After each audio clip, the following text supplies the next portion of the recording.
એ પ્રમાણપત્ર ડાઉનલોડ કરવા માટે વેબસાઇટ ઉપર એ પ્રમાણપત્ર ઉપર ક્લિક કરો.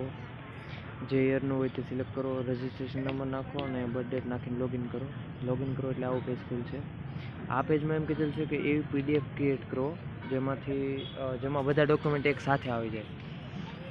બધા ડોક્યુમેન્ટ એટલે જેવા કે ફાઇનલ યરનું જે માર્કશીટ હોય તે, આપણે જે માસ્ટરનું હોય, પછી જે ACBC SC category ST category જે સર્ટિફિકેટ આવતા હોય તે જાતિનું પ્રમાણપત્ર, પછી NCLનું સર્ટિફિકેટ જો હશે OBC કે જે કેટેગરી લાગતી હોય એ પ્રમાણે, પછી મેડિકલ સર્ટિફિકેટ કે EWS જો લાગતું હોય તો એ બધું એક જ PDFમાં નાખી દેવાનું.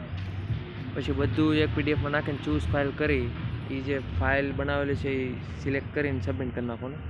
જેવું સબમિટ કરો એટલે આવું પેજ ઓપન થશે, જેમાં ડોક્યુમેન્ટ વેરિફિકેશનનું સ્ટેટસ બતાવશે, જેમાં એ જેવું સક્સેસ થઈ જાય એટલે 28 દિવસની અંદર ડાઉનલોડ કરી શકાશે.